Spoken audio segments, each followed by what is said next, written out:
ఏం చేయలే చెప్పన్నా, మా ఊర్లో ఎవరైనా తీసుకురమ్మని చెప్పు, వెంకన్న ఆయన కూతురికి ఇది చేయలే అని అడగమను అని చెప్పమను. నన్ను నేనే బొంద పెట్టుకుంటా. అంత ప్రేమించినానా దాన్ని నేను? ఏమీ ఇవ్వలేదన్నా దానికి. చదువు చెప్పలేదా, బట్టలు కొనియలేదా, తిండి పెట్టలేదా? అంత దగ్గర చూసుకుంటే వాడెవడో గొట్టంగాడు వచ్చి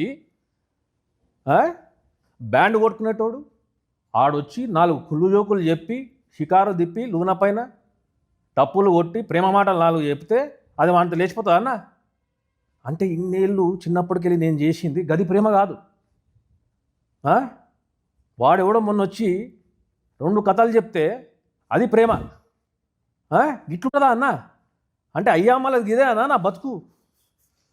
ఏమని చెప్పుకోవాలన్నా? ఇది తప్ప అనేది, ఇది తప్పు అన్నా. రేపు పొద్దుగాల నా బిడ్డకు ఎవరైనా గవర్నమెంట్ సంబంధం ఉన్నోడు వచ్చి నేను చేసుకుంటా నీ బిడ్డనంటే గుండెకాయ కోసి దానికి ఇస్తానా? గుండెకాయ కోసిస్తా దానికి. గది నా ప్రేమ అంటే. ఆడిస్తాడు అన్నా గుండెకాయ ఇస్తాడు. ఆడు రాజుగాడు మంగపతి ఇట్లా చేస్తాడా అన్నా? నువ్వు నా జాగాలో ఉంటే ఇట్లా చేస్తావన్నా? నువ్వు తండ్రివి కావా? నీకు ప్రేమ లేదా నీ కూతురు అంటే? ఎవడైనా ఇట్లా చేస్తే నువ్వు ఊకుంటావన్నా? మంగపతి ఊకుంటాడా? ఊళ్ళో వాళ్ళందరూ అంతే చేసిరా?